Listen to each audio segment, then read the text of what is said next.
జోగులాంబ గద్వాల జిల్లా జూరాల ప్రాజెక్టు దిగువన కృష్ణానదిపై నూతనంగా నిర్మించే బ్రిడ్జి నిర్మాణంపై వివాదం కొనసాగుతుంది. నన్నిమల్ల రేవులపల్లి మధ్య నిర్మించాలని కొన్ని గ్రామాలు, జూరాల కొత్తపల్లి మధ్య నిర్మించాలని కొన్ని గ్రామాలు పోటాపోటీగా ధర్నాలు, నిరసనలకు దిగాయి. ఇవాళ గద్వాల జిల్లా కేంద్రంలో జూరాల కొత్తపల్లి మధ్య బ్రిడ్జి నిర్మించాలని 7 గ్రామాల ప్రజలు జిల్లా కేంద్రం కృష్ణారెడ్డి బంగ్లా నుంచి కలెక్టరేట్ వరకు ర్యాలీ నిర్వహించారు. ర్యాలీ అనంతరం కలెక్టర్కి వినతి పత్రం అందజేశారు.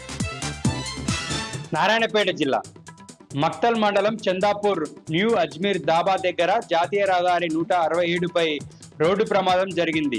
రాయచూర్ నుండి హైదరాబాద్ వెళ్తున్న కారు ట్రాక్టర్ను ఢీకొట్టడంతో ఇద్దరికి స్వల్ప గాయాలు, మరో ఇద్దరికి తీవ్ర గాయాలయ్యాయి. వీరిని చికిత్స నిమిత్తం ఆసుపత్రికి తరలించారు. కారులో ప్రయాణిస్తున్న వారు హైదరాబాద్కు చెందిన వారిగా గుర్తించారు.